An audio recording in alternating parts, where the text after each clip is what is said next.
keeping up with our motto, let learning be a joy and teaching a pleasure. Here we are with a remote teaching and learning process to bridge the gap. Happy learning, students. नमस्कार। आज हम हिंदी विषय का अध्ययन करेंगे। कक्षा 12वीं, विषय हिंदी, उप विषय पाठ 10, ओजोन विघटन का संकट। लेखक डॉक्टर कृष्ण कुमार मिश्र। लेखक परिचय। इनका जन्म 15 मार्च 1966 को उत्तर प्रदेश में जौनपुर में हुआ था। रसायन शास्त्र में पीएचडी की थी। इनकी विज्ञान संबंधी अनेक पुस्तकें भी प्रकाशित हुई हैं। लेखक मुंबई के होमी भाभा विज्ञान शिक्षा केंद्र में वैज्ञानिक हैं। प्रमुख कृतियाँ: विज्ञान मानव की यशोगाथा, जल जीवन का आधार, लोक विज्ञान समकालीन रचनाएं। विधा परिचय: विज्ञान संबंधी लेख। पाठ का संक्षिप्त परिचय। पाठ में बताया गया है कि मनुष्य अपनी सुविधाओं के लिए अंधाधुंध अनुसंधान व उत्पादित किए जाने वाले साधनों से पर्यावरण का नाश कर रहा है।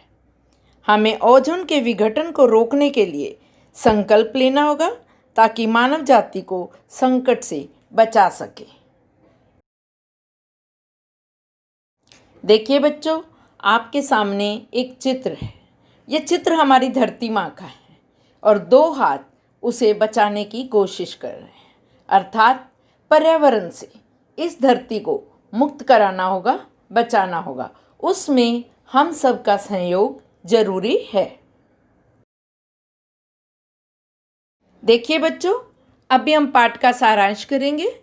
केंद्र बिंदु नंबर 1, विज्ञान युग। वर्तमान युग विज्ञान का युग है। दुनिया में भौतिक विकास की होड़ ने विसंगतियों को जन्म दिया है। प्रमुख रूप से जल, वायु व भूमि प्रदूषण पनप रहा है। पीने के लिए शुद्ध पानी, श्वास के लिए शुद्ध हवा और खाने के लिए शुद्ध फल, सब्जियां और अनाजों का अभाव हो रहा है। कुछ लोगों का तो यहाँ तक कहना है कि अगला विश्व युद्ध जल को ही लेकर होगा। नंबर 2, ओजोन विघटन। पूरे विश्व में ओजोन विघटन की चर्चा हो रही है। सवाल समुच्चय मानव सभ्यता को लेकर हो रहा है। अब प्रश्न यह उठता है कि ओजोन क्या है, कहाँ स्थित है, इसकी उपयोगिता क्या है, इसके विघटन के खतरे क्या क्या हैं, इस दिशा में हमने कितने गंभीर हैं और इससे निपटने के लिए क्या क्या एहतियाती कदम उठा रहे हैं। यह ऑक्सीजन के 3 परमाणुओं से मिलकर बनी है। यह नीले रंग की प्रकृति में तीक्ष्ण और विषैली तय है। श्वसन नालिका में जाने पर स्वास्थ्य के लिए हानिकारक है, परंतु वायुमंडल में यह हमारी रक्षक है। धरती के वायुमंडल में 15 से 20 किलोमीटर की ऊंचाई पर पाई जाती है। नंबर 3, ओजोन की भूमिका। यह सौरमंडल में पराबैंगनी किरणें होती हैं जो कि बहुत ही अधिक ऊर्जा के कारण काफ़ी घातक सिद्ध होती हैं। वायुमंडल में मौजूद ओजोन पराबैंगनी किरणों को धरती पर नहीं आने देती। ओजोन छतरी की भांति हमारे घातक रोगों से बचाव करती है। इसे ओजोन छतरी भी कहा जाता है। नंबर 4, ओजोन द्वारा बचाव। आदिम काल से ओजोन मानव, पेड़ पौधों, पशु पक्षियों का बचाव करती है।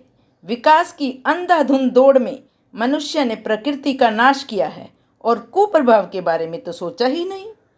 हमारे कारनामों से प्राकृतिक संतुलन चरमरा सा गया है। पूरा भूमंडल इससे प्रभावित हुआ है। देखिए बच्चों, अभी हम पाठ के अगले केंद्र बिंदुओं की ओर ध्यान देंगे। ओजोन के विघटन का कारण। दैनिक जीवन में कीटनाशक, प्रसाधन सामग्री, दवाएं, रंग रोगन से लेकर फ्रिज व एसी आदि में प्रशीतन अहम स्थान है। इसके लिए अमोनिया और सल्फर डाइऑक्साइड का इस्तेमाल होता है। ये मानव स्वास्थ्य के लिए हानिकारक हैं। अध्ययन से यह पाया गया है कि ये रसायन सर्वोत्तम प्रशीतक के काम आते हैं। ये रंगहीन, गंधहीन व अक्रियाशील होने के साथ साथ अज्वलनशील भी हैं। इसे प्रशीतन प्रौद्योगिकी में एक क्रांति सी ला दी है।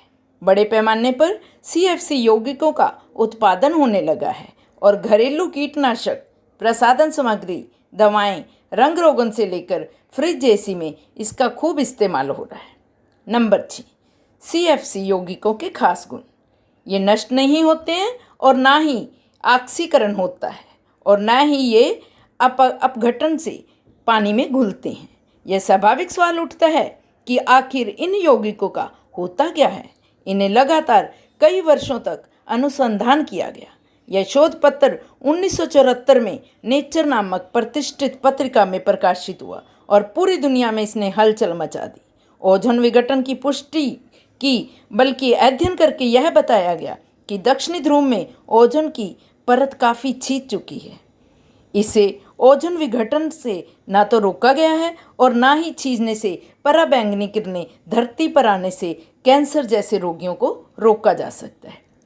नंबर 7, ओजोन ह्रास। ओजोन का ह्रास हो रहा है, इस पर इसकी परत छींच रही है। दक्षिण में ध्रुव के ऊपर मौजूद छिद्र आकार में बढ़ता जा रहा है। उत्तरी ध्रुव के ऊपर ओजोन के विघटन और आवरण में छिद्र पाए जाने की सूचना भी मिली है। यह बात चिंताजनक है। अलग अलग देशों ने इससे संबंधित बैठकें भी की हैं। स्थिति की गंभीरता को देखते हुए दुनिया के सभी देशों ने इसके बारे में विचार करके समुचित कदम उठाने शुरू कर दिए हैं। ग्रीन हाउस के प्रभाव के कारण आज धरती का तापमान निरंतर बढ़ रहा है। नंबर 8, तापमान बढ़ने से नुकसान। जो ये तापमान बढ़ रहा है उससे बहुत सारे नुकसान होने जा रहे हैं। ये तापमान से ध्रुवों पर जमी विशाल बर्फ पिघलने के समाचार आ रहे हैं। इससे समुद्र का जल स्तर बढ़ेगा और तटीय क्षेत्र पानी में भी डूब सकते हैं, जिसके कारण मानव जाति को भारी नुकसान का सामना करना पड़ सकता है।